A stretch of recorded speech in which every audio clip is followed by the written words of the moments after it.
Dobrodošli na novi webinar. Sačekat ćemo koji minut samo da se svi priključe i krećemo.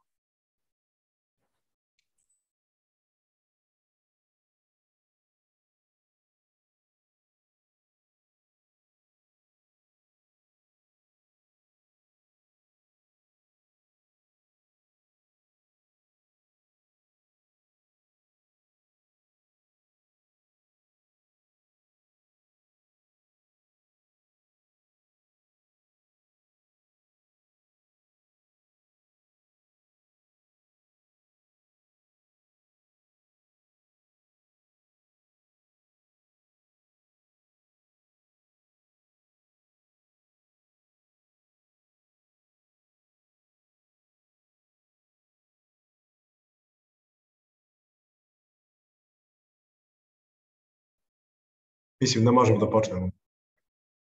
Dobrodošli, dobroveče i dobrodošli u novi webinar koji organizuje sajt Poslovi InfoStud. Današnja tema je prekvalifikacija u IT, mit ili ne. Današnji gosti su tu sa nama da nam pomognu oko ove teme, pošto realno trenutno mnogo slušamo o tome kako je IT možda najlepši posao, traženi posao, trenutno najplaćeniji posao, poslovi u IT-u. Nameće se pitanje da li če smo u stvari mogli i da čujemo da imamo manja kadrova u IT-u, da ne školimo dovoljno kadrova i da možda ta prekvalifikacija u stvari može da pomogne u svemu tome. Danas su sa nama predstavnici Sivus Akademije, pa bih pozvao redom da se predstave. Pa ajde možda da počnemo od Vesne. Zdravo Željko, zdravo svima, dobro veče. Drago mi je da sam danas u ovom društvu. Ja sam Vesna Ivanovska, generalni menadžer Sivus Edukativni i razvojni centar ili Sivus Akademija, kako obično kažemo. Ja sam iz Makedonije i vodim upravo trening centar za Makedoniju i za Srbiju, ali isto tako sve one servise koji edukativni centar pruža i globalno, to se isto priprema ovde u razvojni centar u Skoplju. Na redu ćemo da predstavimo Žaklinu. Ja sam Žaklina Stojnev, ja radim u Sivusu na poziciji lead test inženjera. U IT-u sam skoro 15 godina, od toga svo vreme sam bila u testiranju i također sam deo core tima open source projekta koji se bavi razvojem test management tool. I posljednji na redu, a ne najmanje bitan, Miroslav. Hvala. Dobro večer svima. Moje ime je Miroslav Popović. Dolazim iz Banja Luke, Bosna i Hercegovina. Trenutno sam zaposlen u firmi Sivus na poziciji technical lead. I inače sam također angažovan s strane Sivus Akademije kao koordinator za Akademiju za programiranje. Inače u IT-u već nekih 20-ak plus godina, nakupilo se poprilično, tako da tu sam za sva pitanja. Hvala ti i hvala i Vesni i Žaklini. A ja sam možda zaboravio se ja predstavim. Moje ime je Željko Skinderović, ja radim u InfoStudu već nekih 7 godina skoro. Inače sam na sajtu Startuj koji je namenjen mladima, ali svakako velika mi je čast i zadovoljstvo pre svega da nas moderiramo webinar, odnosno panel diskusiju. Sad, ono što bih ja sada hteo da prepustim reč i Vesni, pošto smo dobili nekoliko pitanja koje su generalno vezane za Sivus. Koliko je Sivus dobar, da li se ceni među kompanijama, šta donosi prekvalifikacija, i na koji način u stvari Sivus doprinosi našem znanju, odnosno šta možemo mi da steknemo kroz sam Sivus edukativni centar. Vesna, izvoli. Evo, mogu ja da skršim led. Prvo jedna napomena, s obzirom na to da dolazim iz Skoplja, moj će makedonsko-srpski možda neće biti savršen, ali nadam se da ćemo se dobro razumeti i izvinjava se onako unapred ako budu bili neka nesporazum neki, ali Miroslav i Žaklina su tu, pa oni će verovatno da dodaju i da korigiraju mene ako nešto ne valja. I sad mislim da je ovo prvo pitanje jako zanimljivo i važno. Zašto smo mi kao trening centar i u stvari kao jedan od najvećih, rekla bih, igrača u softverskoj industriji u regionu važni i relevantni da pričamo na ovu temu. Dakle, edukativni centar trenutno, mogu neskromno da kažem, je najveći i jedan od najstarijih specijalizovani IT centar u Makedoniji, koji u svom portfoliju već 12 godina radi na razvoja unikatnih modela pre svega za IT edukaciju, ali isto i za project management, biznis analize i neke druge biznis veštine. Trening centar postoji 12 godina, ali u sklopu Civus-a naravno, a Civus je kompanija, internacionalna kompanija sa preko 1000 zaposlenika koja uspješno funkcionira već 22 godina. Rekla bih da je verovatno jedini game changer u regionu koji radi sa Forbes 500 Fortune companies koji u stvari su globalni značajni igrači.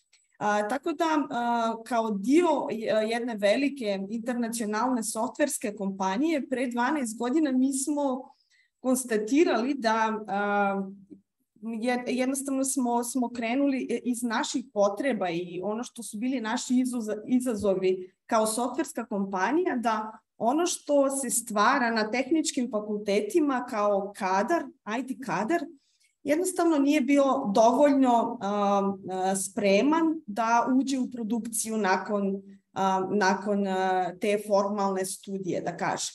Tako da to nam je bio onaj prvi motiv. Kako da stvorimo program koji će biti efikasniji od ono što pruža formalno obrazovanje i koji će ljudima pomoći da jednostavno da brže uđe u IT industriji. I tako smo krenuli. Fast forward 12 godina nakon toga, sa puno smo radili i puno su ljudi bili uključeni u ovaj program. Naš pool of trainers je više od 100 profesionalaca, aktivnih profesionalaca u industriji.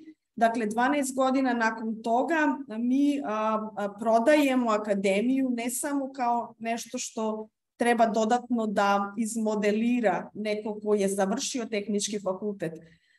Više smo prešli da imamo sopstveni unikatni program koji nudi kompletno sistematsku edukaciju, ono što kažemo from scratch. Dakle, kako from zero to hero, kako da krenete bukvalno iz samog početka i da se kvalifikujete u jednom od najatraktivnijih disciplina sad, kao što recimo je web development, kao što je quality assurance, odnosno testing, onda DevOps, digitalni marketing, puno trakova koji naša akademija nudi trenutno, više od 15 ovde u Skoplju, a u Srbiji smo krenuli zapravo sa 3. Web developer, QA ili software testing i digitalni marketing. DevOps akademija isto dolazi kao malo advanced program, tako da kažem.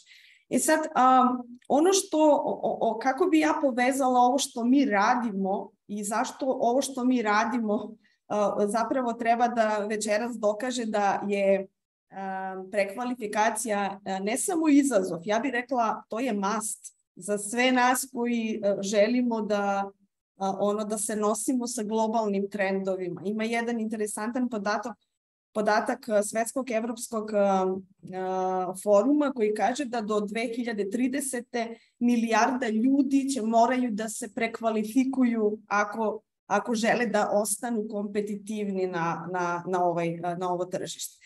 I sad, da ne pričam široko o globalno, mi nismo puno različiti.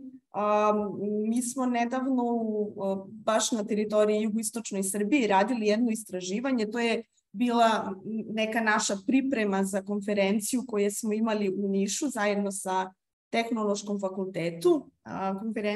Ime konferencije je bila neformalno obrazovanje izazovna rasta IT industrije. I onda da bi dokazali praktično koliko brzo raste tržište i koliko ova potreba za IT, novi IT kadrovi je aktuelna, mi smo radili jedan survey na koji su bili oko 117 kompanija, što je baš onako uzorak, relevantni, rekla bih, uzorak kome se stvarno možemo osloniti. I 3 najbitna pitanja na ovaj survey bili su prvo da li postoji potreba IT kadra, i tu mislim da nema nikakvu dilemu da kompanije su definitivno 71 kompanija od svih su odgovorili da imaju urgent need da dopune taj svoj kadar. To je bilo prvo pitanje. Ovo čak i nedavno Hello World je izašao sa jedan interesantan podatak da trenutno oko 6.000 programera konkretno je rast, recimo ako uporedimo sa prošle godine. Prošle godine je bilo nekih 5.000 potražnja, sad je oko 12.000. Tako da isto jedan veliki rast, oko 40% kako je bila njihova statistika. Znači to je prvo pitanje i tu nema dileme. Formalno obrazovanje trenutno ne može da postigne ovo što industrija zaista treba. I tu ta prva dilema možemo slobodno da kažemo da je rešena.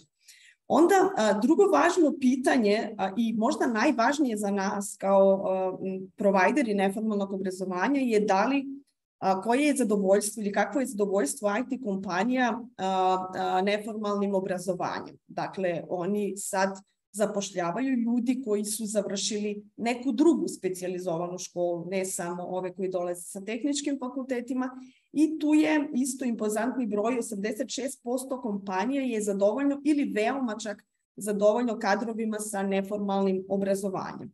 I ovo je zaista za nas onaj bitni indikator, da li smo mi na pravi put. I konačno treće pitanje je koje su najtraženije sad pozicije trenutno, onda opet web developer, tester ili quality assurance, DevOps, project manager, cloud computing engineers i tako dalje i tako dalje. Opet discipline i trakove koji mi kao neformalno obrazovanje isto forsiramo i na koji puno radimo.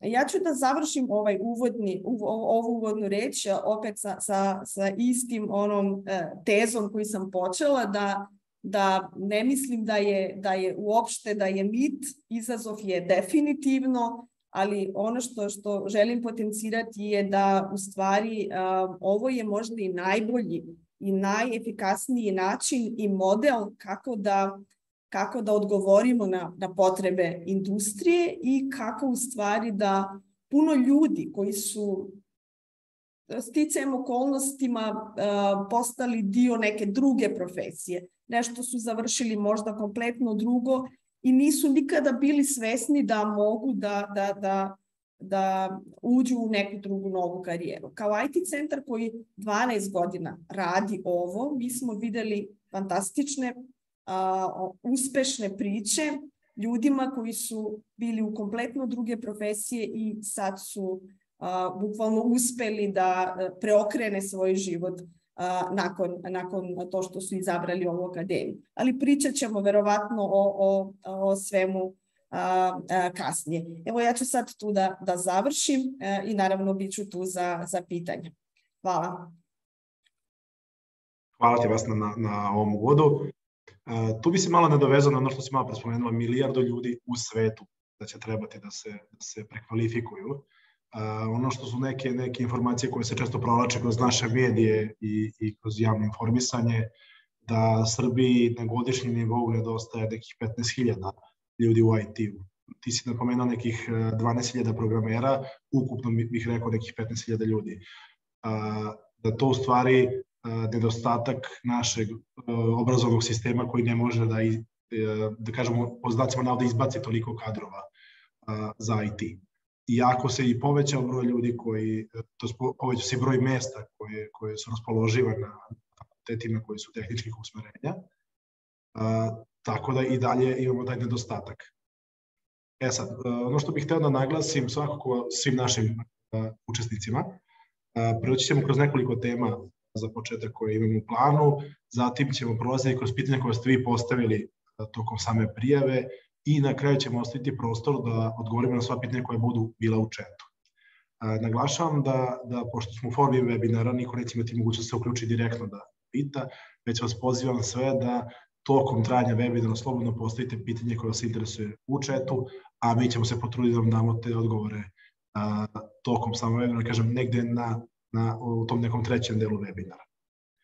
Sad, ono što bih ja negde nadovezao bi se svako na Vesnu, Vesna je spomenula da negde 86%, to je zadovoljstvo kompanije na nekom nivou od 86% kada su u pitanju kadrovi iz neformalnog obrazovanja. Pa Žaklina, da li ti imaš još neki tvoj utisak, pošto ti si u sferi Q&A, to je QA testera, kako su tvoje neka iskustva, kako polaznici Sivusa prolaze nakon što prođu kroz prekvalifikaciju, kako su njihovi, da li uspevaju da se zaposle, koliko su spremni uopšte za tržište rada? Pa mislim da svakako je to neko obrazovanje koje se stekne tokom pohađanja kursa poprilično dovoljno da vi možete da startujete neku karijeru, da znači možete da krenete da radite nešto što je vezano za to što ste pre toga hteli, što ste upisali, znači zašto ste rešili da se edukujete. Mislim da je to nešto što vama konkretno pruža neki vid ubrzanja, znači pošto je internet sada čudo jedno i možete naći gomilu informacija, kako ispravnih, tako i onih koji baš i nisu to. I mislim da ovakav jedan vid edukacije pruža i skraćuje vama vreme da dođete do nekog željenog cilja ili do nekog željenog znanja na prvom mestu, da biste kasnije mogli da se zaposlite sa time što ste završili. Tako da svakako je po meni to nešto što je iole jedna fenomenalna stvar za vas. Ja sam radila i naročito u testiranju bih rekla, ima možda procentualno najviše ljudi koji su vršili neki vid prekvalifikacije nego možda što je procentualno to u developmentu. I recimo ljudi sa kojima sam ja radila i kojima sam ja okružena uglavnom i nemaju neko formalno obrazovanje u smislu znači završenog nekog fakulteta, računarstva, informatike ili čega god, kako se to sad zove, nego dolaze iz raznih strana, znači imaju različito to neko obrazovanje primarno, znači to su ljudi koji su završili ili neku ekonomiju, biologiju, istoriju, znači, ali razni fakulteti i razna interesovanja i mislim da uopšte to šta ste i ranije imali nije prepreka da biste mogli da se bavite testiranjem ili developmentom. Mislim da su to onako baš prosto vaša želja i vaša motivacija je ono što vas može da pogura ili da spreči da idete dalje. To je nedostatak iste, tako da kažem. Definitivno kod neformalnog obrazovanja je u stvari sve motivacije. Da, zato što dosta toga morate sami uraditi, dosta toga sami morate naučiti, znači ovo nije čarobni štapić i vi ne možete, morate dosta toga vi sami raditi u sve to. Ovo je znači više onako prosto jedan, kako kažem, guideline kroz ceo taj proces, šta je potrebno naučiti, kakve skillove je potrebno steći da biste vi mogli biti kompetentni na tržištu kada završite tu edukaciju. Svako, mislim, i ja sam možda napravim neku digresiju i da se bavimo bilo kojim sportom, mora da se svaki taj trening, ono što nam taj trener pokaže, mi to moramo iznova da ponavljamo i da vežbamo da bi u stvari bili dobri u tome. Niko se nije otprilike naučen rodio. Miroslave, Pa evo, interesuje mene svako i tvoje mišljenje na ovu temu, opet sad neke tvoje strane ekspertize. Da. Pa, Žaklina, hvala. Žaklina je manje više pokrila otprilike ovo o čemu ja razmišljam. Znači, danas, kao što reče, internet je ogromna količina informacija je tu, cijela šuma i jako se teško snaći, pogotovo neko ko je početnik. Potrebno je neko usmjerenje u sve to. I samim tim početnici koji se odluče na ovako neki usmjeren način rada, odnosno edukacije, su donekle i u prednosti u odnosu na osobe koje kreću u to samostalno, zato što imaju već zacrtan put. Znači, ne trebaju da gube, 3 ili 4 godine istražujući, doći će možda opet na ovaj nivo znanja koji bi omogućila edukacija, no međutim izgubit će jako mnogo vremena snalazići se i probijajući se kroz cijelu tu šumu informacija da bi došli uopšte na nivo koji im je potreban za neki profesionalni rad. Tako da mislim, ovo neformalno usmjereno obrazovanje puno može da pomogne tu i može da donese čak i ovu kompetitivnu prednost u odnosu na osobe koje to same kreću, pa čak i na osobe koje trenutno koriste formalno obrazovanje, odnosno edukuju se kroz neki od ovih fakulteta, pogotovo onih koji nisu baš skroz računarsko usmjerenja, na primjer elektrotehnički fakultet ili slično, koji je super da iskleše osobu koja je spremna da uči, ali nedostaje ona osnovna znanja koja se iskoristiva danas.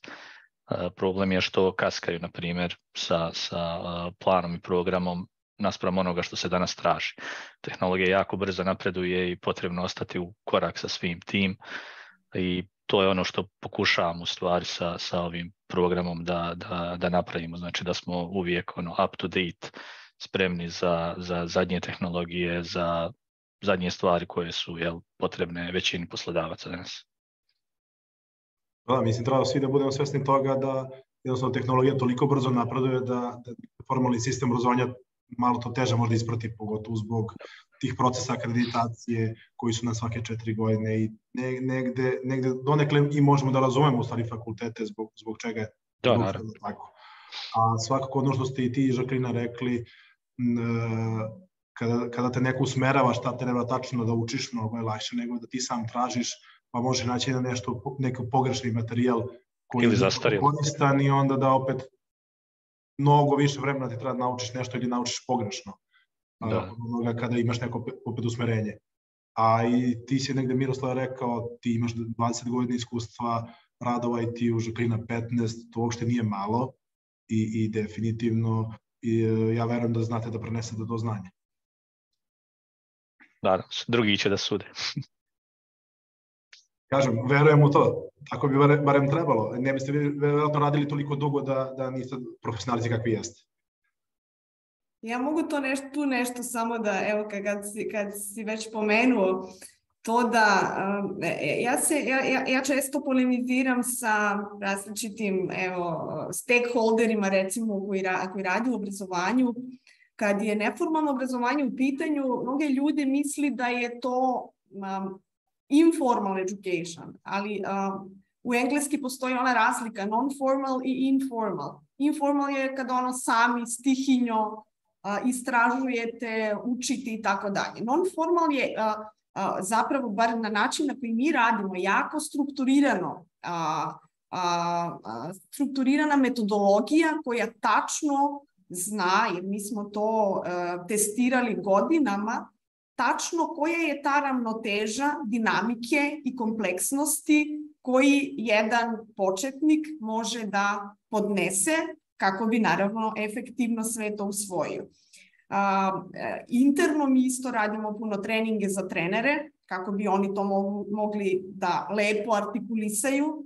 Naravno znamo da su ekspertski savršeno potkovani, ali kad je u pitanju delivery tog treninga, onda ima neka druga pravila i ono što je možda najveći advantage našeg trening centra je real project ili project-based education, gde svi studenti moraju da urade individualni i grupni projekat koji najčešće je komercijalni projekt ili projekt koji je neka kompanija doverila da razvijemo. I mislim da je tu ljepota i tu je taj competitive advantage. Hvala ti, Vesna. Ono što je neko sledeće pitanje koje se opet provlači i koje je i bila jedna od tema danas je u stvari koje je predznanje uopšte potrebno da bi se ušlo u IT svet ili ti uopšte u svet prekvalifikacije.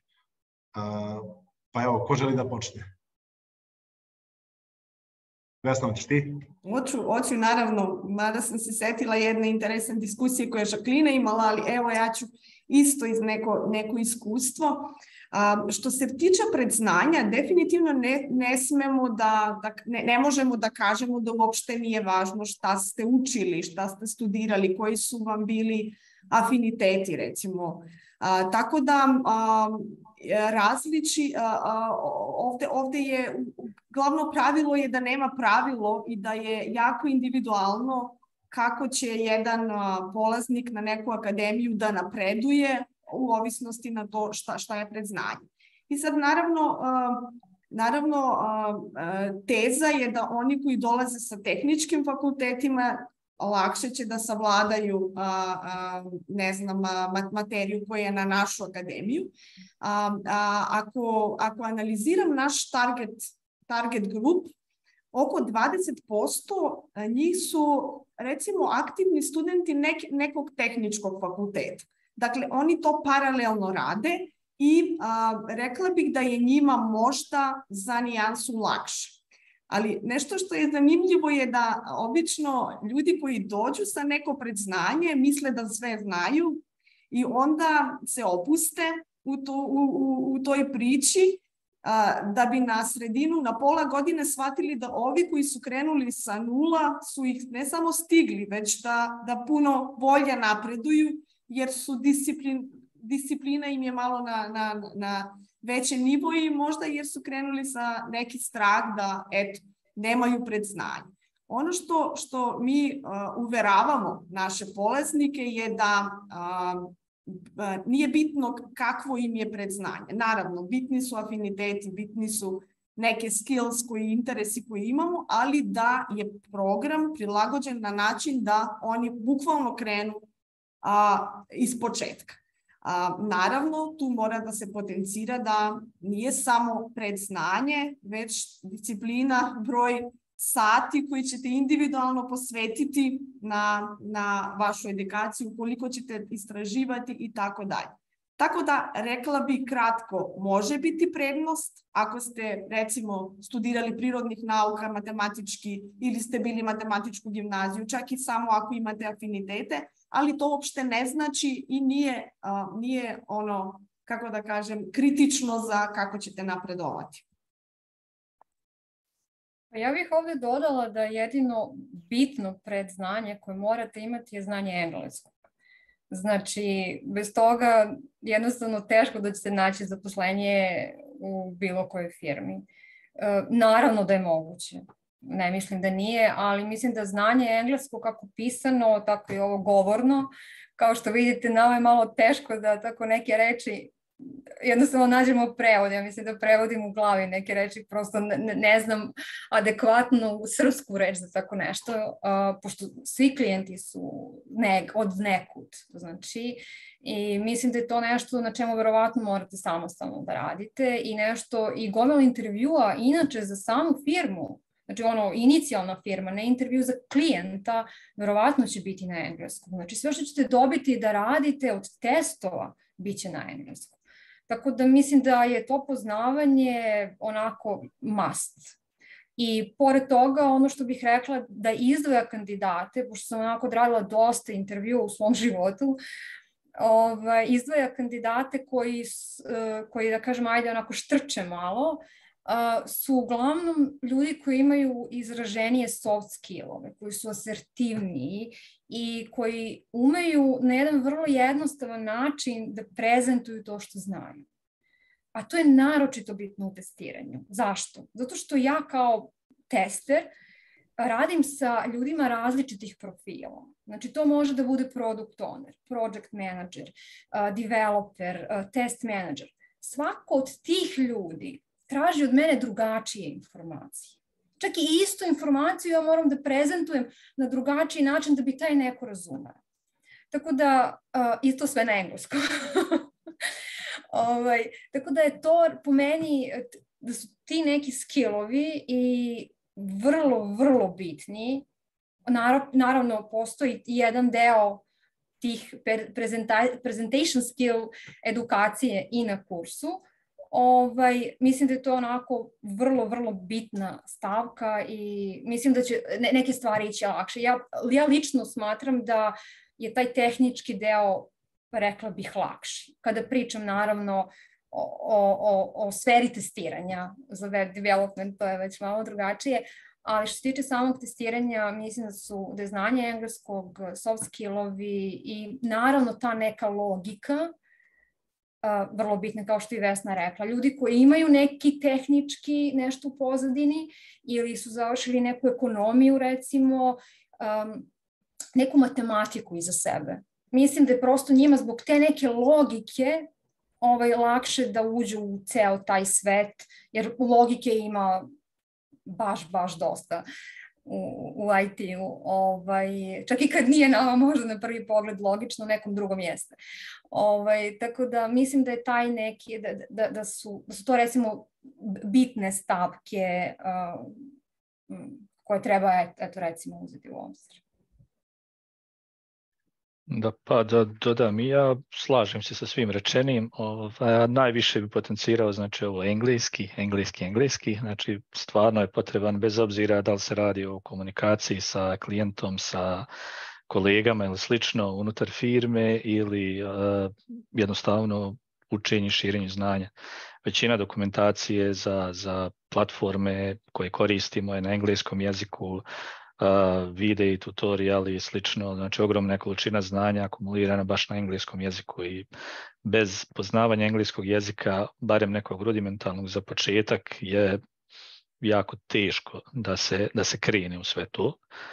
A druga stvar što je Žaklina navela, logika, isto jako bitno, mada opet sa stanovišta developera definitivno, odnosno taj neki koncept razlaganja problema i međusobnog povezivanja nekih rješenja koje smo ranije imali sa trenutnim problemom i slično.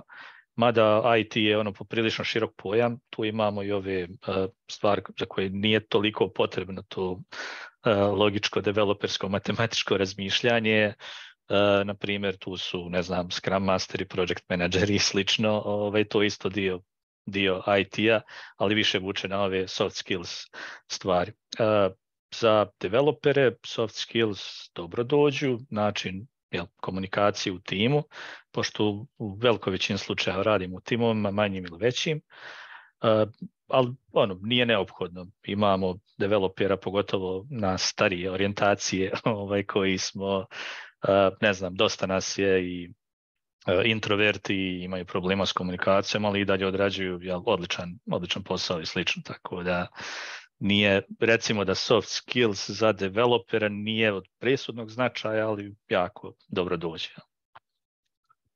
Inače, postoji stereotip da programeri su uglavnom povučeni ljudi koji ne vole da pričaju sa drugima i tako dalje.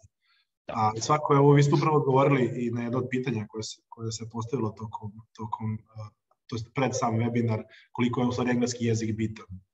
Znači, u suštini u svetu IT-a je definitivno bitan. Da li su neke tehničko znanje očigledno nije, može da se stekne. To je očigledno, koliko ja sad razumem, jedan od pravih odgovora. Sad, ono što nešto sledeće što nas negde interesuje, opet možda ćemo Vesna krenuti od tebe. Koliko su ljudi nakon neformalnog obrazovanja u stvari spremni za tržište rada?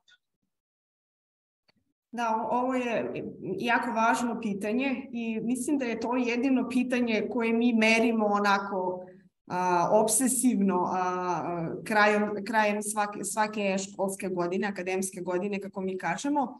Ovisi o koji trak se radi, ali neki average je između 75 i 85% employment rate nakon 3 3 mesece nakon završetka akademije. Dakle, to je naša statistika kao trening centar. Naravno, ima nekih smjerova koji bolje kotiraju, neki koji teže kotiraju. Konkretno, software tester i web developer su u tom rangu između 75% i 85%, što je jako dobar skor, moram da priznam. Za 3 meseca nakon akademije da vi uđete u profesiju s kojom se prvi put zapravo susrećete je jako dobro. A isto moram da kažem da najbolji studenti nađu posao dok traje akademija. Jer možda je to naša super prednost da ljudi koji predaju na akademiju nisu to profesori, to su inženjeri, to su biznis ljudi, profesionalci koji rade za Sivus ili neku drugu kompaniju i koji zapravo hteli ili ne hteli regrutiraju te studente jer ih prate tokom studije. Žaklina, da čujemo tvoje negdje mišljenje, tvoj utisak. Koliko su stvari spremni? Šta ti misliš o tome? Pa mislim da je Vesna to pokrila. Mislim, ona je onako dala baš neku statistiku sa kojom i otprilike to je to. Nema šta dalje reći. Ali mislim da svakako da. Mislim, slažem se apsolutno, zato što ona akademija pokriva baš ključne oblasti koje su bitne da biste vi mogli vrlo brzo da uđete u ceo taj svet. Naravno, rad i učenje od kuće nije isto kao kad krenete da radite, prosto tu je mnogo više stvari, mnogo više faktora, mnogo više stvari koje se radi onako multitasking i malo je drugačije, ali mislim da je svakako ući u taj IT sektor i biti spreman za to je moguće. Mislim, to pričam ovako iz ličnog iskustva, zato što ja sam okružena ljudima koji su završili razne akademije i mislim da je to onako baš dođu sa nekim predznanjem, znači makar sa tom nekom terminologijom koju nauče na tim kursevima na prvom mestu, zato što svako od nas iz koje god da smo oblasti, mi imamo neki svoj jezik. Znači, testeri pričaju jezikom testera, lekari jezikom lekara, pravnici takođe. I onda je vrlo bitno naučiti tu terminologiju da, znači, kada neko dođe i kaže aha, to i to treba odraditi, da ti znaš šta znači to i to. Znaš, u kom smeru trebaš ići. Tako da, mislim, akademija i pokriva između ostalog i te stvari. Miroslave? Pa ja stvarno nemam šta da dodam na ovo, već je sve rečeno. Sam program Akademije za programiranje je prilično dobro osmišljen i prolazi kroz spektar razvoja ovoga što je danas popularno, se zove full stack development, gdje se radi i backend takozvani, odnosno programiranje na kao serverima, na pozadini, i frontend koji uključuje izradu aplikacija, odnosno web stranica, odnosno ovog dijela koji korisnik vidi unutar samog brauzera, i naravno povezivanje svega toga, baze podataka i slično. Znači pokriva manje više cjelokupan opseg onoga što je recimo 80% pozicija trenutno traži, ovih otvorenih pozicija. Jel? Znači full stack developers trenutno poprilično na cijeni, tako da mislim da sam program kako je osmišljen da poprilično može da uvede polaznika u sav taj svijet i da ga spremi za početak nekog profesionalnog rada. Naravno, opet sve to što ti kažeš i sam, to je početak. Sve ostalo je na samim ljudima da se dodatno usavršavaju i mislim, opet se najbolje uči kroz sam rad. Tačno. To je definitivno. Ako sam dobro shvatio, inače za development kurs traje nekih 12 meseci, je li tako? Da. A za software testing je 3 meseca. Da, ali on pokriva samo manuelno testiranje, znači i ISTQB šemu, Foundation Level i Agile Tester, to su dve sertifikacione šeme koje su onako svetski priznate, koje nekom ko dolazi iz sveta IT-a znači aha, znate nešto što ima veze sa testiranjem. Tako da kurs obuhvata i to, ali znači deo za automatsko testiranje biće, ako sam ja dobro razumela, na jesen i to će biti onako jedan zaseban kurs. Da, ali krećemo prvo sa tim nekim osnovama manualnog testiranja, jer vrlo je bitno znati kako protestirati jedan softver, pa tek onda možemo pričati o automatizaciji određenih slučajeva koji imaju neku svrhu. Jer dok doći do automatizacije, to je onako prilično jedan proces, onako malo duži, i mislim da je potrebno stvarno fokusirati se mnogo više na test dizajn, na testing tehnike, kako izgenerisati, kako čitati sa razumevanjem. Znači, kako čitati sa razumevanjem te zahteve koje mi dobijemo od klijenta i kako iz tih zahteva izgenerisati test slučajeve. Znači, i šta nama pomaže u tome. Mislim da je taj deo izuzetno bitan. I to je ono što ja lično mislim treba najviše potencirati kada se radi o testiranju. A ono što je naravno svima ostalima najviše vidljivo je ta neka execution faza, kada dođemo onako i klikćemo po aplikaciji, ali znači potrebno je znati šta radimo, gde klikćemo, šta smo krenuli da radimo, šta želimo da proverimo, koji korisnički zahtev, na koji način. Sve su to neka pitanja i za sve to su potrebni određeni skillovi, određena znanja, određene tehnike da bismo mi uspeli da odradimo svoj posao onako kako treba. I naravno, ono što bih napomenula kada pričamo o testiranju i o skillovima koji su bitni, naglasila bih kritičko razmišljanje. To je onako vrlo, vrlo bitno, zato što je potrebno da vi softver, znači korisnički zahtev koji dobijete, sagledate i što više uglova, zato što će to korisnici upravo raditi. Znači, profili korisnika koji će koristiti taj softver su različiti. Zato i vi ste ti koji moraju da razmišljaju pored znači tih nekih funkcionalnih requirementa, da li stvarno to radi što treba da radi, kako će taj neko kliknuti, znači sve više starih ljudi koji koriste internet, znate, i znači to sve treba biti prilagođeno njima i baš zbog toga svaki dan imamo neke nove tipove testiranja koje je potrebno primeniti i ići u nekom pravcu. Znači ući u IT sektor znači stalno učiti. Nebitno o kojoj grani se radi. Jednostavno, to nije ono kao kad smo mi nekad bili, kad su naši roditelji završavali pa naučili nešto, pa sada znači to ćemo raditi celog života. Toga nema više.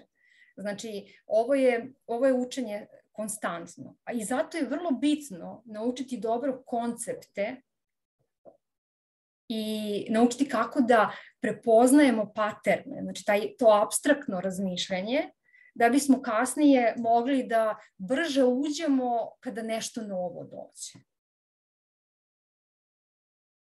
Ovdje se definitivno slažem sa tobom, jer ima jedna lepa poslovica naša koja kaže čovjek se uči dok je živ. I definitivno koliko god da smo stručnjaci u nekoj oblasti, ja verujem da i Vesna spomenula da i vi koji ste predavači na samoj akademiji, da se stalno usavršavate. Mogu da kažem iz ličnog iskustva, ja prvi sam u proteklih mesec dana završio 2 kursa koji su vezani za moju oblast koja se bavim.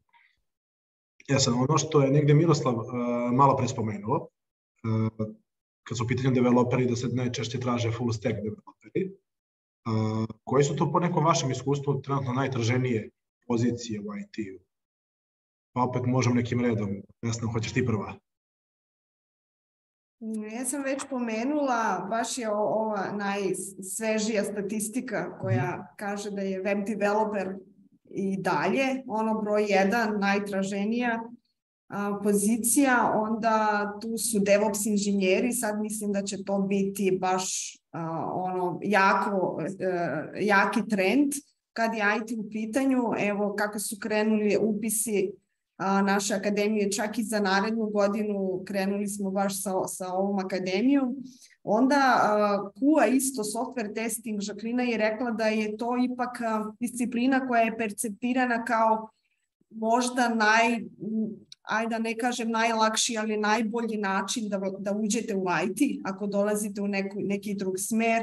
I onda, dobro, tu su sad i cloud computing, u Srbiji kao i kod nas zapravo ono što ste pomenuli, project managers, scrum masters, business analyst, jer grešno možda pričamo da IT industrija traži samo developere, baš samo IT ljudi. Kako ona raste i potražnja za ove druge pozicije koji su vezane za management, za business development i tako dalje. Tako da to će biti taj trend. Miroslav, Žaklina, da li vi hoćete nešto dodati? Vesna ima statistiku, znači, tako da mislim da je najrelevantnije bilo njeno mišljenje u ovom slučaju. Apsolutno se slažem sa Miroslavom. Sad, ono što je nešto još jedna tema bila, a to smo definitivno prešli, kolika je stopa zaposlenja nakon prekvalifikacije. Negde ste vi rekli da imate statistiku ljudi koji završe vašu akademiju. Vesna, samo molim te, dopuni me koliko beše... 75 do 85, taj neki raspon. Među 75% i 85%, mereno nakon 3 meseci nakon akademije. Dakle, znači, u suštini najmanje 3 od 4 osobe se negdje zaposle ubrzo nakon završetka. Tako da verujem da to je jedna jako lepa cifra. I to generalno možda znači ljudima koji uopšte razmišljaju o prekvalifikaciji, jer pogotovo ukoliko nisu zadovoljni trenutnim poslom, trenutnim angažmanom i žele da i razmišljaju o toj prekvalifikaciji, ovo može da im bude dobar put. Ono što bih još negde dodao, i mi kao kompanija imamo upravo iskustva sa ljudima koji su se prekvalifikovali, i unutar naše kompanije smo nudili tu neku mogućnost, ali imamo ljude koji su, na primjer, završili pravni fakultet pa su trenutno developeri kod nas, imali smo i diplomirane farmaceute, imali smo čak i u sistemu administracije čovjeka koji je doktor medicine, koji se i bavio medicinom jedan period života i on se prekvalifikovao u suštini negde u IT. Sad, ono što je nešto što se provuklo kao jedno od pitanja, da li neka prednost uopšte ukoliko neko ima diplomu tehničkog fakulteta koja nije vezana za IT? Kako je vaše mišljenje o tome? Ja evo baš gledam i pitanja na čatu i da ponavlja se ono pitanje uopšte kako IT kompanije i kako generalno biznis gleda na diplomu sa formalnog obrazovanja. Tako da ja mislim da možda je dobra vest da nije sad da je nevažno totalno, ali uopšte nije critical, nije bloker da ne bi ušli recimo sad u IT kompaniju. Sad naravno vi nećete da ciljate na poziciju software arhitekta, zato vam sigurno treba malo akademik i scientific approach da kažem, ali mislim da ono što je presudno je znanje. Kompanije imaju u svojoj rekrutment proceduri jako, da kažem, sofisticiranu metodologiju kako da provere vaše tehničko znanje, vaše logičke sposobnosti, pa onda matematiku, engleski, sad krećem kako to Sivus radi kao kompanija. Dakle, ima tu puno levela, nivoa kako da proveri znanje. Ono što mislim da diploma dođe na kraj, ako uopšte dođe, imam puno kolega koji stalno pričaju kako niko nikad nije potražio njihovu diplomu. To nažalost ili za sreću ne zanima biznis. Znači, biznis brine o tome da li vi možete da završite posao za koji ste, naravno za koji ste zapošljeni. Tako da ne bi uopšte, mi ne tražimo to. Kao akademija mi kažemo, ne znam, srednja škola je sasvim ok za nas da vi dođete i krenete sa našu akademiju. To nam ne treba. S druge strane, ono o čemu možda biznis mari, to su oni industrijski sertifikati, dakle, da li je vendor Microsoft, da li je, ne znam, EC Council Security ili neko drugi, to je zaista važno. Isto, nešto što smo mi uveli prošlu godinu je takozvani CPD certificate. To je sertifikat Continuing Professional Development, je kratenka, ono CPD, i to je jedna nezavisna akreditacija engleska koja jednostavno verificira vašu metodologiju. Da li ste vi baš sve ono što tvrdite u vašem marketing materijalu da predajete, da pokrivate, da obezbedite za vaše polaznike, da li je to, pa onda predajete CV-a vaše trenere, pa sve se to lepo, uradi se taj due diligence, tako da naši studenti mislim, ne samo da dobiju našu diplomu kao Sivus akademiju, oni dobiju i taj supplement diploma koja kaže CPD certificate. I to sad naša su saznanja da dobro prolazi, recimo kod našim studentima koji se zaposle negde van Makedonije, koji rade za stranske kompanije. To im nekako dođe baš kao neki plus, bonus. Ali, kažem, opet nije presudno. Evo jedno isto pitanje, pre svega hvala Vesna. Evo jedno isto pitanje koje smo dobili još i ranije. Pa bih volao svako svo troje da se uključite. Da navedete, na primjer, do 3 razloga koji su za prekvalifikaciju i 3 razloga koji su po vama protiv prekvalifikacije, ako ih uopšte ima. Da li hoćeš, Vesna, opet i da nastiš da možda ipak Žaklina sad prvo odgovori? Dobro, evo mogu ja. Pa mislim, sad baš da li ću moći da nađem 3 razloga. Pa mislim da je to svakako, kad pričamo o razlozima za skraćeno vreme. Mnogo manje vremena koje trebate da uložite da biste istražili šta sve treba naučiti. Ovde znači dobijete gotove neke materijale i poprilično ste usmereni u sve to. Druga stvar koju bih navela kao vrlo bitno je taj kontinuirani rad. Znači, akademija traje tako, makar što se tiče testiranja, znači to je jedne nedelje 2 puta po 3 sata, druge nedelje 3 puta po 3 sata, tako da vi hoćete, nećete, to je to. Znači, ne možete preći na nešto dalje, ako niste odradili sve te zadatke ili niste završili to što ste odslušali. Naravno, i mislim da ta mogućnost da ako imate neku nedoumicu, možete vrlo lako da sa nekim popričate, da pitate, znači mi ne znamo sve, da se razumemo, znači verovatno nećemo znati da odgovorimo na svako vaše pitanje, ali znamo kako da dođemo do odgovora na to pitanje i znamo kako koga da pitamo ili kako da pitamo i Google u krajnjem slučaju, pošto on uglavnom daje odgovore na sva pitanja. A što se tiče tih nekih negativnih stvari, pa mislim da je možda baš taj rad u kontinuitetu možda i negativna stvar za neko ko već radi neki posao. Mislim da je to onako baš poprilično naporno i mislim da baš zahteva dosta truda, dosta energije, ne znam, mislim da je teško i stvarno svakome ko želi da uđe na taj način i želi da uđe u celu tu priču prekvalifikacija, stvarno svaka čast, jer to je onako po meni stvarno jedan veliki izazov. Druga negativna, pa mislim da svaki put kada krećete sa nečim je ta neka neizvesnost koja sve to prati. Da li ću imati šta će biti od svega toga? Da li je ovo vreme koje ja uložem pametno ili ne? Da li ovako, da li... Mislim, uvek je tu gomila pitanja koja, mislim, ide u sve to i da li sam dobar, da li nisam, šta će biti i kako će biti. Tako da, ne znam, možda bih, eto, treći razlog mi ne pada na pamet u ovom trenutku, ali mislim da sam dovoljno rekla. Ja bih rekao da je dovoljno. Miroslave? Jako je teško nastaviti sad kad neko ovako već izloži neke 3 stvari. Pa ne znam, definitivno se složio da prva stvar usmjerenje, odnosno imate zacrtanu putanju koja je poprilično moderna u skladu sa trenutnim tržišnim trendovima i slično. Znači, ne lutate mnogo.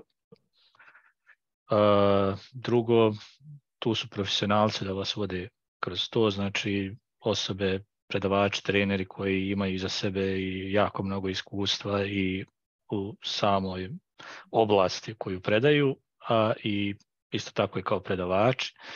Tu su i asistenti, znači nećete biti samo sa predavačima, odnosno mentorima, tu su i asistenti koji spremni da odgovore na bilo koje vaše pitanje, da vam pomognu u bilo kakvom radu tokom trajanja predavanja, jel? Da naravno skinu taj dio odgovornosti sa predavača.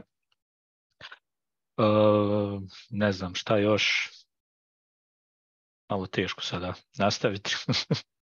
Ostavit ću nešto i Vesni da ona da za prednosti. Što se tiče nedostataka, ako ne imate, znači potrebna je motivacija definitivno. Ako nemate motivacije, žao mi je, teško da ćete, mislim, možete početi sa tim, ali potrebno je da u svojoj glavi raskrstite sa sobom, želim da ovo učim, spreman sam da se odreknem toliko i toliko sati svoga života. Kao što kaže jedan od poznatih blogera, imamo samo ograničen broj keystrokes, odnosno otkucaja na tastaturi do kraja života, znači tako da morate biti spremni da dio tih otkucaja da odvojite za učenje da biste napredovali u suštini. Ne znam šta još može biti kao nedostatak, recimo konkretno za ovu našu akademiju. Često kad, na primjer za Akademiju za programiranje, kada nas pitaju tako za neke informacije, dođemo do cijene na kraju, pa se, wow, kao poprilično mnogo, ali opet morate uporediti sa recimo godinom školovanja na nekom privatnom fakultetu.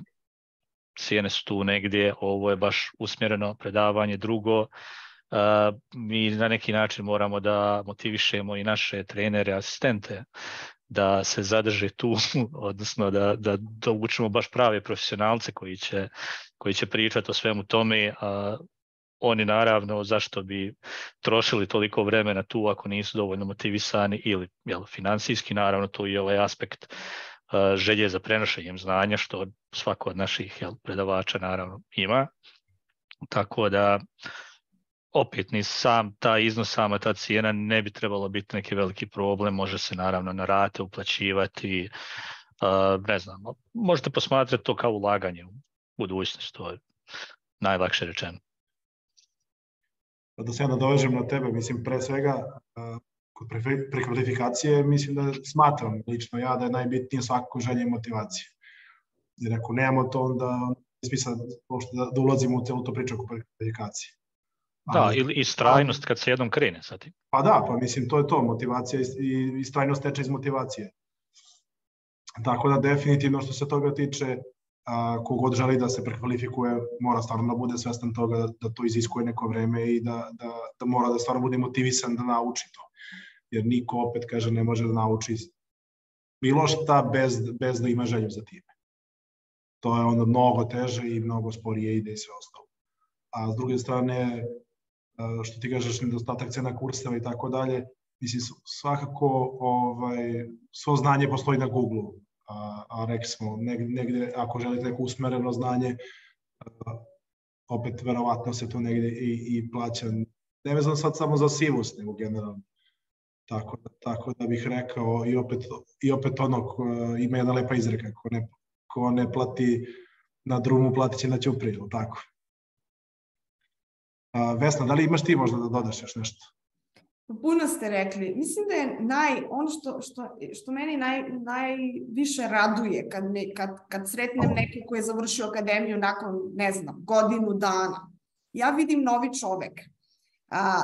To mislim da je najbolji argument, jer se ovi ljudi ili neko zna da kaže pa gde ste bili do sad, zašto ja ovo nisam ranije odlučio u moj život. Mislio sam da to nije za mene, mislio sam da treba ne znam kakav talenat da bi krenuo u takvo nešto. Mislim da ono što je najbolje da vi ulazite u jednu novu, modernu, kako je rekao Miroslav, dinamičnu sredinu gde možete da učite, da ono što kažemo to reinvent yourself. Vi čak kad sedite na neki statični, administrativni, ne znam, posao, vi i ne znate šta ste vi u stanju da uradite. Ako ste, naravno, dobro usmjereni, ako ima ko da vas inspiriše, vodi. I to je to, IT je mindset. Kad jednom uđete u tu novu sredinu, onda ona vi ne daje da state. Ne smete stati. I to je ljepota. Drugo je, daje vam fleksibilnost i slobodu da radite odakle želite, gde god želite. To je isto jako velika prednost. Evo, za žene, recimo. To potenciraju jako puno žene koji rade sad u IT, kako, ne znam, mogu to iz kuće da rade, da ostane malo duže s decom i tako dalje. I naravno plata, mislim, to ne možemo zanemariti, da su plate u IT-u nadproseka. Sad da, možda najveća, ja ne bih rekla da je to nedostatak, investicija, ne bih rekla kost, investicija koja morate da uložite, ne samo kao novac, već i kao vreme, ali ako to gledamo kao investiciju i ako napravimo neku prostu matematiku da ne znam, godišnji trošak za našu akademiju, recimo, je maltene kao prosečna programerska mesečna plata, to nam daje za pravo da kažemo da je ovo dobar deal.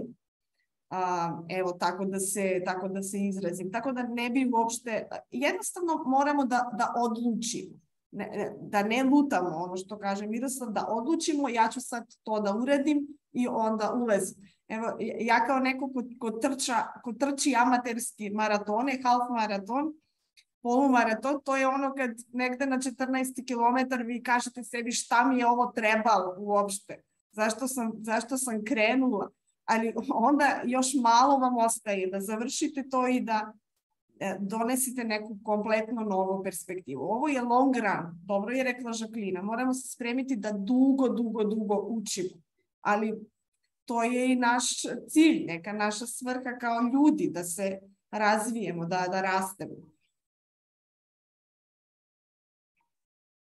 Hvala vam svo trojema. Pokušat ćemo sad možda malčice da ubrzamo, pošto je već 7 sati, da bi ipak otprilike negde ograničili webinar do 10 minuta. Hajde da možda pokušamo da tako odgovorimo na svako pitanje, će odgovoriti po jedna osoba. Kogod bude želeo od vas, slobodno neke uključuje. Ono što je sledeće pitanje, kako da odaberemo pravu stvar kad se prekvalifikujemo, odnosno pravo neko zanimanje, odnosno oblast. Primjer radi sad, evo, tu imamo i QA, imamo i developere, opet s druge strane kod developera backend, frontend, full stack. Kako odabrati pravi smer za nas kada želimo da se prekvalifikujemo? A sad, ko želi da odgovori? Mi recimo puno pričamo s kandidatima, onda imate neki entry intervju, da kažemo, dakle to nije da vas diskvalifikuje, ali da čisto da saznamo što više o kandidatu. Koji je background, koji su afiniteti, da li možda više prema ekonomiji, prema matematici, da li koliko je čak za testiranje radimo i onaj test, neki osnovni, bazični, da vidimo da li može da odgovori na to. Tako da to je to je, kako da kažem, jedan proces koji traje.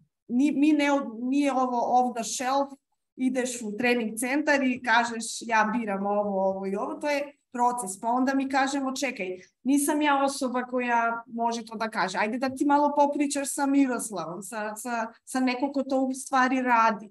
Pa onda malo jedan je baš je jedan journey, taj proces, i mi to poštujemo da kandidati zaista trebaju vreme da odluče. I pomažemo tu, koliko god možemo, naravno, pomažemo. Hvala ti na odgovoru. Naravno pitanje, pa možda bi ovo i ajde da vidimo, možda Miroslav da odgovori. Ukoliko, na primjer, neko nema mogućnosti da nema novčanih sredstava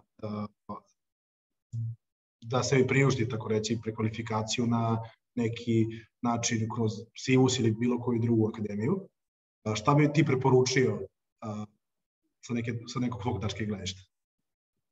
Pa postoji stvarno dosta kvalitetnih online kurseva, platformi za učenje i slično.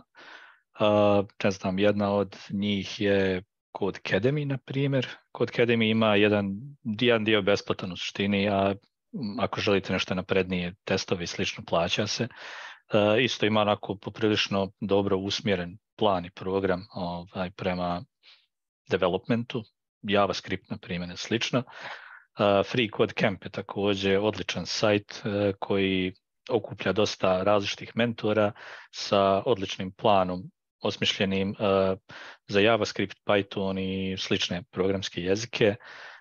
Također ima još, ne znam, hrpa različitih besplatno dostupnih kurseva online, na YouTube-u, čak i na našem jeziku i slično. Ne mogu reći da sam sad baš puno u tome, pošto više me ovako neke naprednije malo stvari interesuju, ali kad neko od mojih kolega ili prijatelja zatraži neki način da krene i slično, otprilike mu ovih par stvari predstavim. Znači, recimo Free Code Camp, Codecademy je odlična stvar za pogledat za početak na engleskom jeziku, na našim.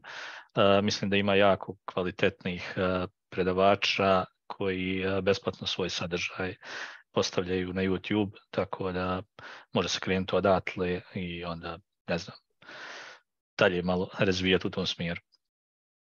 Znači definitivno YouTube ili neki sajtovi opet. Sve zavisi od afiniteta, da. Znači nekome više odgovara video učenje, odnosno vizuelno, nekome više odgovara da čita neku knjigu i to. U današnje vrijeme vjerovatno je video malo prijemčiviji većini, tako da. Ja bih tu dodao i Solo Learn se zove sajt. Ja sam prošao kroz neke njihove kurseve, mislim da su za neko osnovno znanje, to jest za sticanje nekog osnovnog znanja dosta dobri. Kažem opet po nekom mom ličnom iskustvu, a oni su potpunosti, mislim, besplatni i čak se i dobije neki sertifikat. Ali svakako i ono što znam ja kroz neke tekstove koje smo objavljivali na sajtu, otprilike sve što ti spomenuo, Codecademy i svi ostali sajtovi su realno relevantni i dobija se sigurno neko dobro znanje, barem za početak, a sad iskreno ja ne mogu da kažem iz nekog mog ličnog iskustva kako je neko napredno znanje. Prešao bih opet neko sledeće pitanje, nešto se provlači, nekoliko pitanja smo dobili na negde slično pitanje. Koliko je sad u redu, na primjer, da neko ko ima 35 ili 40 ili 45 godina da se prekvalifikuje? Da li on uopšte može da uspe tako nešto i da li i ti ljudi imaju posle mogućnost zaposlenja? Pa evo, kogod od vas želi da odgovori.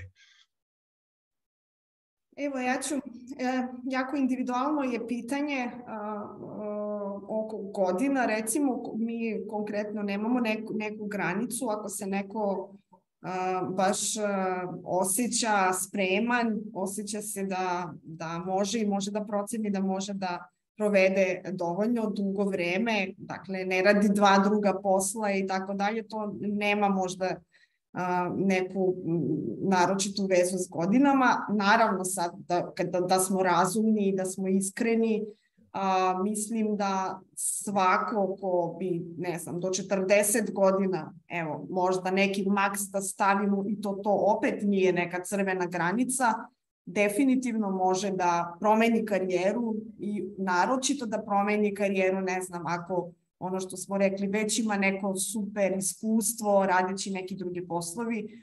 Recimo, ne znam, bankari su odlični kad se prekvalifikuju možda u biznis analizu koja radi na taj domain oko financije i banking software. Oni su sjajni tamo.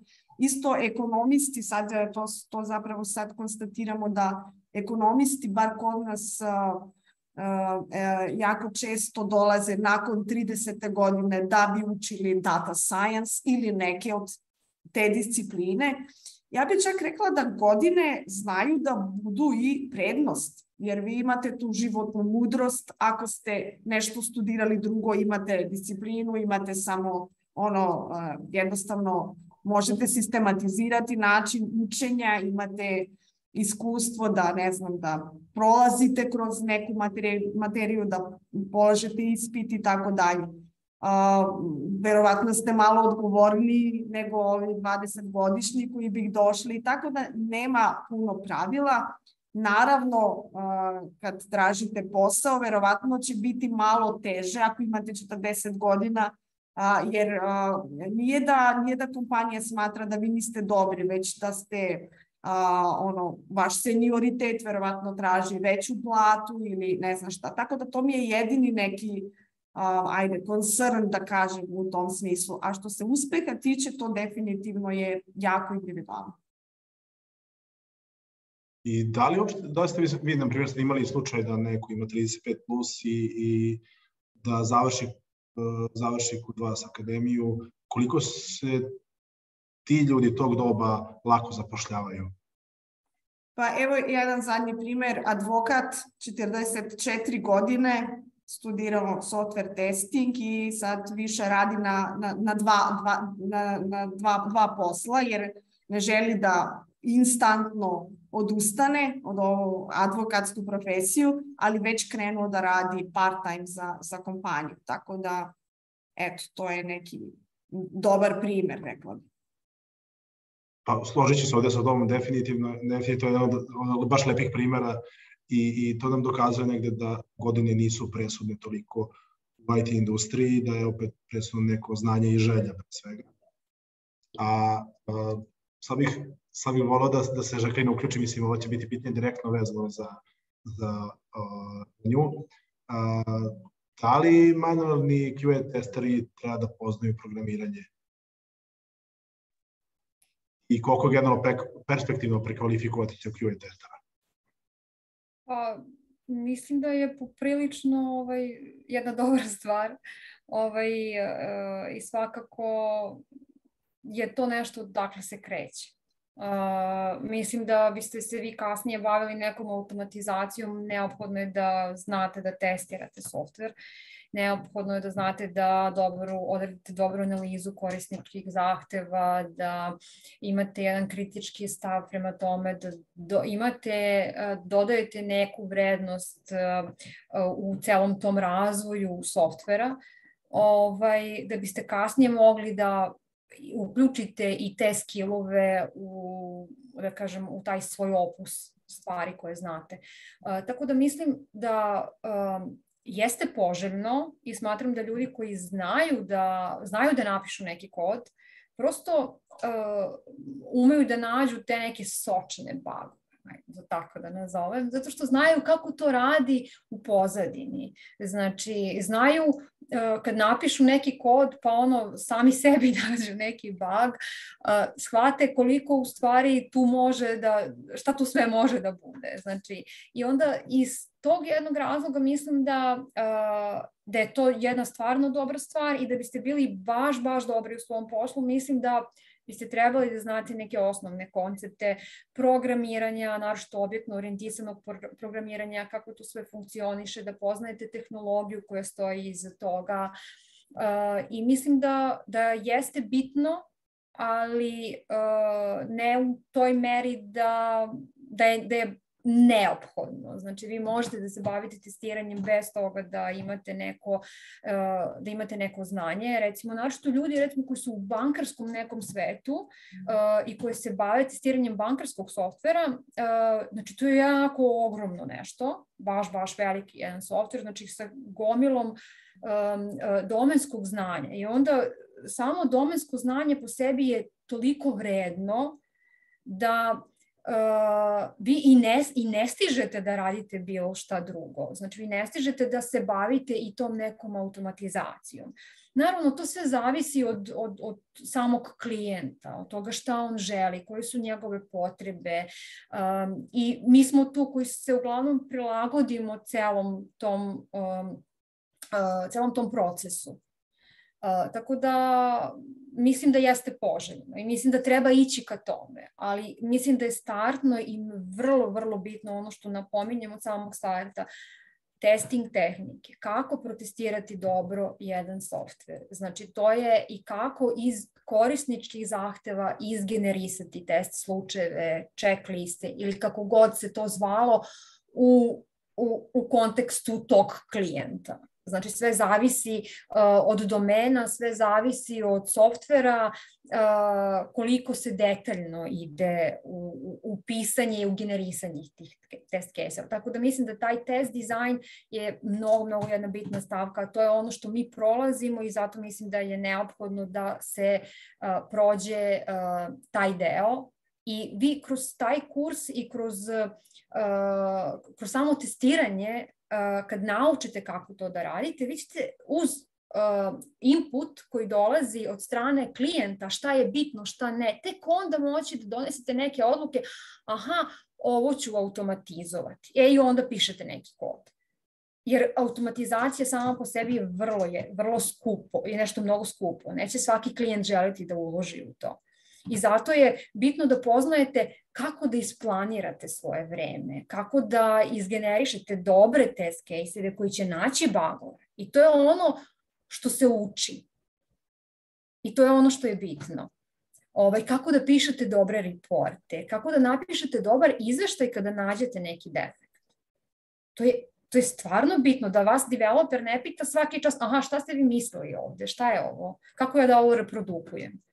Znači, to su sve neke stvari koje su u tom celom procesu testiranja izuzetno bitne. Pa tek onda dođemo do toga, aha, ajde da sad automatizujemo nešto, da skratimo to vreme regresije. To je vid testiranja koji nama pomaže da vidimo da neke stare funkcionalnosti, recimo, nisu dolaskom novih,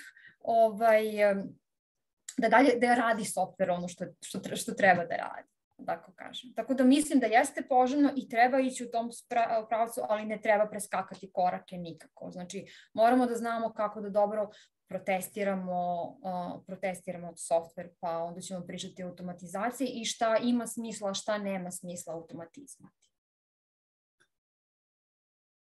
Hvala ti na opširnom odgovoru. Verujem da će ovo sigurno značiti ljudima koji interesuje QA. Da se opet negde vrati malo na pitanje vezano za godine. Mislim da će mi ovde Vesna biti najbolji sagovornik, odnosno da će biti najbolji da ona dogovori na ovo pitanje. Jedno od pitanja glasilo je koliko je perspektivno da žena u srednjim 40. godinama se prekvalifikuje, odnosno da li je u IT svetu možda malo lakše ženama da se zaposle, jer negde komentar je bio da su one generalno nevidljive u poslovnom svetu. Pa ja se tu ne slažem i mislim, ne slažem se da su nevidljivi. Ja mislim da smo mi čak kao region i Makedonija i Srbija tu baš smo statistički dobri. Više od 30% u IT sektoru su ipak žene. Sivus je jedan možda i retkih primjera gde su isto više od 30% možda. Naročito i kad pričamo o menadžerskim pozicijama, sad tu možemo polemizirati da li su to stvarno tehničke pozicije ili ne. Mislim, želim reći da ne pravim razliku u smislu ko može da savlada ovo, da li ženama je teže. Naprotiv, rekla bih da im je lakše ako mogu da prate popodne akademija koja je online, koja ih kompletno može recimo osposobiti za neki posao. Mi imamo studente koji su sad, ne samo asistente, već i lead trenere na našu akademiju, konkretno programiranja, koji su bili studenti ovde dok su radili neki drugi posao i onda su počeli sa karijerom u IT-u i čak su produžili i ovu karijeru kao trenere na akademiju. Tako da mislim da je sasvim okej. Jedan od primjera koji mi pričamo i koji mislim da je možda onda onako i radikalan je isto žena sa oko 33-4 godina, profesorica makedonskog jezika, koja je došla da uči game development i kako je cijeli naš tim zapravo probao da razubedi tu ženu da je game development nešto što zaista specifično, čak i više od web development i više od software tester, ali ona je rekla da je to njezin san iz djetinjstva i da ona crta i tek radi neke stvari. Ona sad radi za gaming studio ovde, nakon, evo, to je bilo pre 5-6 godina, naša alumni koja je bukvalno ušla za manje od 2 godine u veoma niš industriju. Ne govorimo čak ni o IT firmama, govorimo o game development i game design, što je totalno specifično. Tako da, opet kažem, jako je neblagodarno da kažemo da napravimo taj fotorobot žene koja je 40 godina i da kažemo ti ovo možeš ili ti ovo ne možeš. Nije sad da zvuči ovo feministički, ali zaista mislim da ima sjajan potencijal tu i da u stvari jedna od, možda ne znam, nedostatka ovog regiona je što možda žene nisu bile više nekako, nisu bili u kontakt sa tehničkim, industrijskim, mehaničkim, inženjerskim disciplinama i možda zato i kasnije otkriju jednostavno da to mogu da rade. Hvala ti na odgovoru. Imamo jedno pitanje koje se provuklo negde baš u onom momentu kad sam spomenuo za pravnike kod nas u kompaniji. Marko je pitao šta konkretno rade ti pravnici. Jedan je team lead programera, već je dugo, mislim da je čak i full stack, a drugi je backend programer i već negde, mislim da je 3 ili 4 godine i da je jedan od boljih programera u timu. Čak mislim da je za njega i poznata neka priča kako je uopšte došao do posla kod nas, u Inspira grupi u stvari. Tako da pravnici uopšte nije nužna oblast kojom ste se bavili, ukoliko opet imate želju i motivaciju, možete da se prekvalifikujete. Sad, ovdje smo imali jedno pitanje koje je vezano i za fizičara. Koliko samo da pronađem to pitanje, samo sekund, ovako, ne mogu odmah da ga pronađem, samo sekund. U 6:42. Moguće. U smislu, hajde da se vratimo onda 6:42. Nikola Sivić, čini mi se. Da, jeste. Da li je završio je kurs, prekvalifikuje se za poziciju front-end developera, dobio je sertifikat. Koliko će njemu biti lako da pronađe posao kao i može? Evo, Miroslave, slobodno ti možeš i da nastaviš. Ok. Recimo da sam kurs po sebi je ok, dovoljan, usmjeren da u nekom smjeru. Sad zavisi sve od firmi, šta firme traži, žele. Recimo, dosta firmi kod nas nekako, barem govorim sad za regiju Banja Luke, odnosno Bosne i Hercegovine, dosta nekako traže intermediate senior developere, malo se fokusiraju na juniore, odnosno pogotovo teško se upuštaju u poslovnu saradnju sa juniorima koji recimo nemaju iskustva uopšte, koji imaju određen nivo znanja, ali malo iskustva. Sad, naravno imaju firmi koje su spremne da zaposle juniore, rade na obuci istih, odnosno da ih uključe u svoj sistem ili slično. Ono što može jako pomoći je recimo da napravite neki svoj projekat, da taj projekat objavite negdje. Znači ima ovih besplatnih platformi koji služe baš tome, trenutno najpopularnije na svijetu je GitHub. Znači bukvalno kao collaboration platforma gdje sami svoj source kod postavljate i to vam može služiti u nedostatku drugog radnog iskustva, možete to unijeti u CV. I recimo, pošto ja inače za Sivus radim i tehnički intervjue za zapošljavanje i slično, ako ste naveli u CV-u da imate GitHub profil, sigurno će otići tamo pogledati šta imate, na koji način pišete kod, može se vidjeti na koji način razmišljate, kako ste dodavali nove stvari, šta ste mijenjali ili slično. Znači, i to je iskustvo. Znači, bez obzira što vas niko nije plaćao za to, što niste, ne znam, imali klijenta koji je imao neki konkretan problem, vi ste sami bili taj klijent, vi ste sami formirali nekakav problem koji ste rješavali. I što imate više toga, znači nemojte odustajati, nego jednostavno radite što više na tome da povećate svoj neki portfolio i samim tim da se predstavite budućim poslodavcima. To je idealno za osobe koje nemaju iskustva, a žele da krenu u to, pošto poslodavci su uglavnom malo teži na prihvatanju osoba bez iskustva. Definitivno svakako samostalni projekti mogu da dosta znače, pogotovo kada su okačeni opet negde na GitHub ili bilo koju sličnu platformu koja je javno dostupna. I mislim da si ti negde da dosta ovih pitanja odgovorio u samom chatu. Pošto vidim da nećemo stići na vrijeme, pa sam onda... Neka svakako, nadam se da su svi ljudi dobili lepe odgovore. Ono što svakako se negde isto provlači su te opet pozicije koje nisu, tako reći, programerske, odnosno klasične IT, već project manager, Scrum masteri, Agile developeri i tako dalje. Agile, to je developeri. Koliko ljudi koji su, na primjer, završili ekonomiju ili bilo koji neku uopšte netehničko obrazovanje nemaju uopšte to tehničko obrazovanje, koliko uopšte njima je lako da uđu u tako neki svet project managementa, product managementa ili slično. Pa evo sad, kogod želi da odgovori. Pa mogu ja, mislim da sam odgovorio i tu u chatu, baš vezano za to. Sa stanovišta Sivusa, naše firme, znam iz pouzdanih izvora, da dosta naših kolega, project managera su došli iz nekih drugih branši. Bilo to banka gdje su radili kao ili finansijski savjetnici ili nešto slično, ili pravnici ili psiholozi.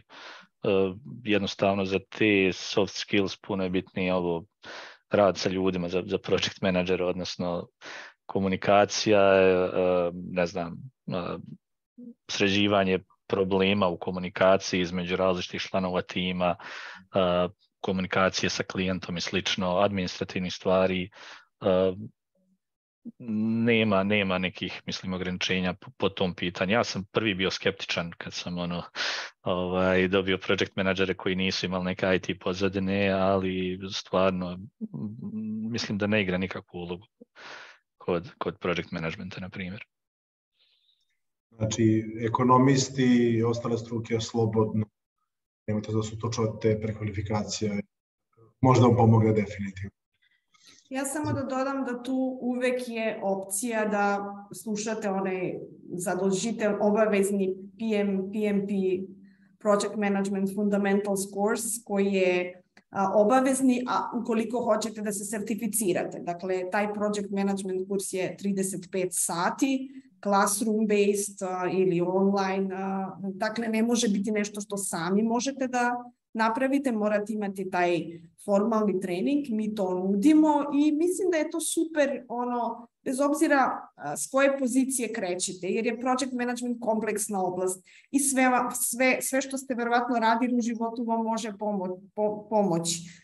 Tu su financije, tu je risk management, tu je time management, people management, tako sve to kad pogledate kroz jedan sistematizirani kurs, značite šta vam fali, gde da se nadogradite.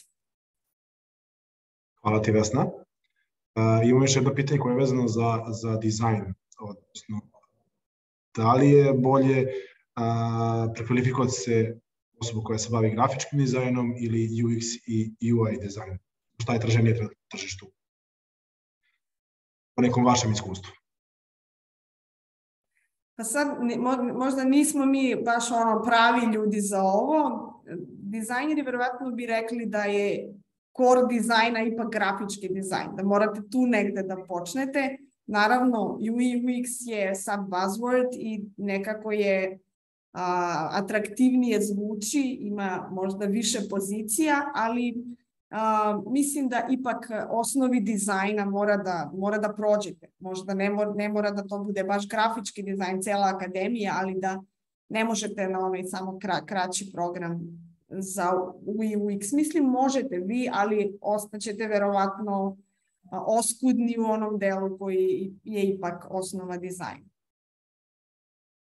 I jedno još pitanje koje se provuklo isto nakon prekvalifikacije, da li je u redu javiti se kompanijama za praksu koje nemaju uopšte raspisan trenutno oglas za praksu?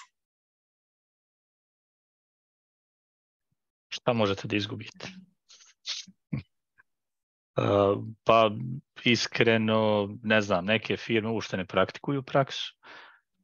Neke su spremne ili bi čak bile spremne da uzmu nekog, jednostavno nisu možda razmišljali o tome u tom trenutku, tako da u suštini ne košta vas ništa da probate. Ako ništa, izbrusit ćete svoj CV, svoj uvodno pismo i slično, odnosno vidjet ćete na kakvi vam vaše upite odgovaraju kompanije, na kakve ne. Tako da u svakom slučaju može biti pozitivno iskustvo, jer teško da ćete nešto negativno posticati. Tako da.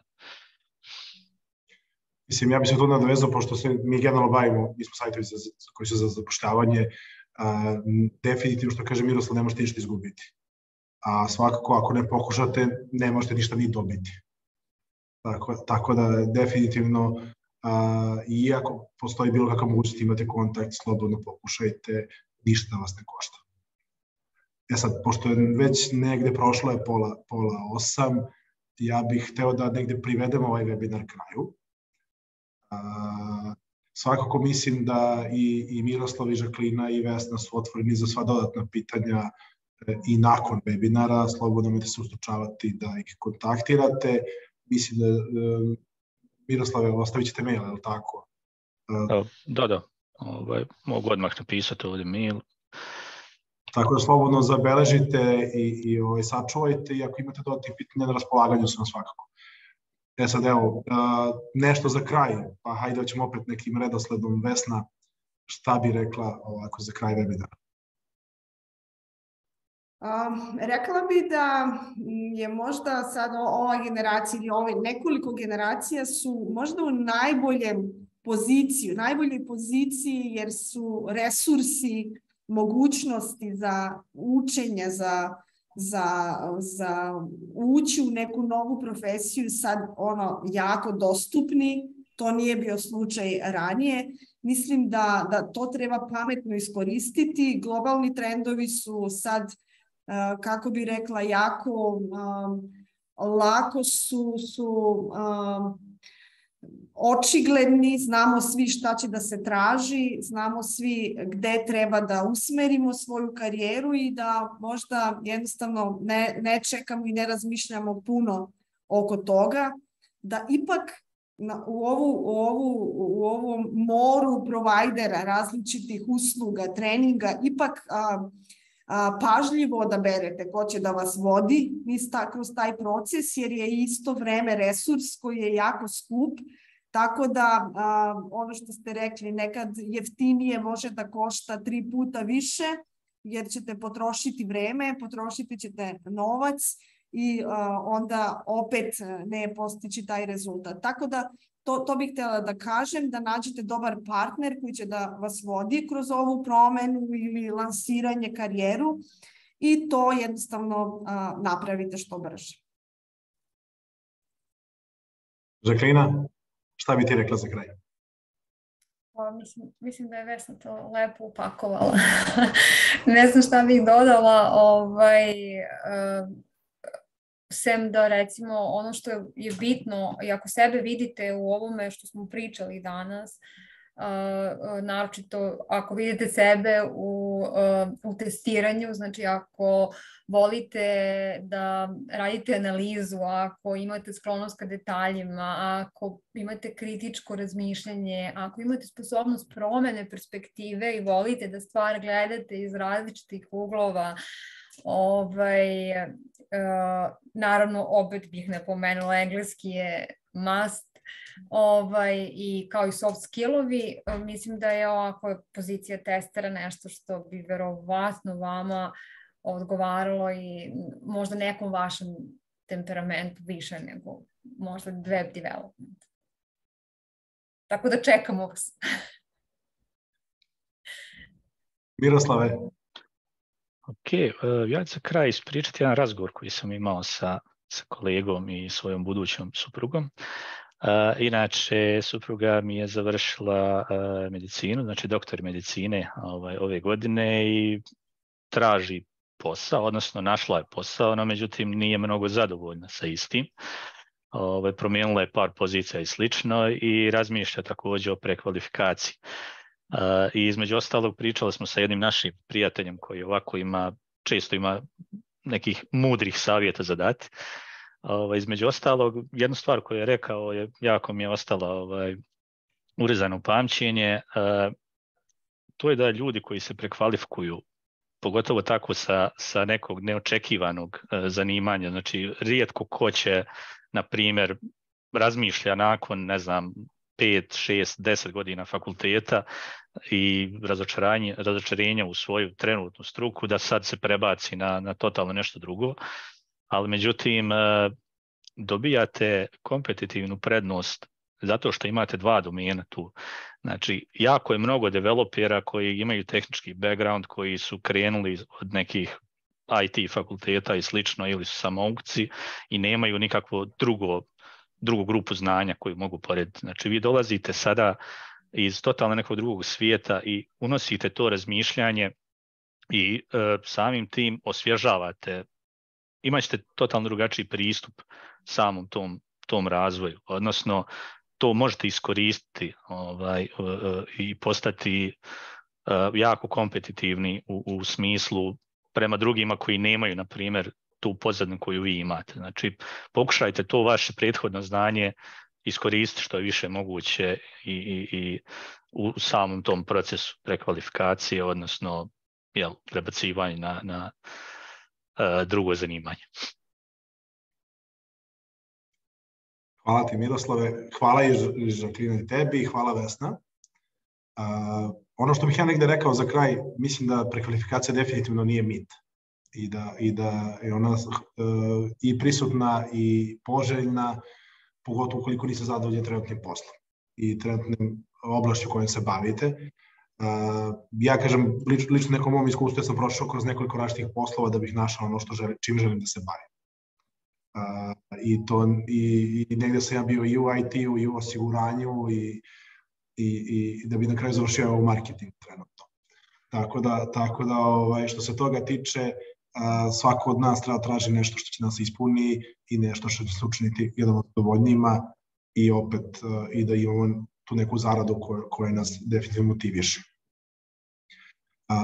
Tako da ljudi, sve što mislite da treba da radite, da li to prekvalifikacija, da li to kroz kurseve, da li to prekvalifikacija kroz akademije, slobodno, koliko želite da se bavite IT-em, to neka vam bude cilj i nemojte odustajati od toga. I naćete to svoje mesto pod suncem. Još jednom hvala i Vesni, i Žaklini, i Miroslavu, generalno hvala Sivus akademiji koja je pomogla da damo odgovore na većinu vaših pitanja. Koliko budete imali dodatnih pitanja, svako nam se možete obratiti, kako i nama iz Infostuda, takođe i ekipi iz Sivusa. Tu smo za vas i srećno prekvalifikacije. Još jednom hvala svima i vidimo se opet nekom drugom prilikom. Ćao. Hvala Željko, hvala svima. Pozdrav.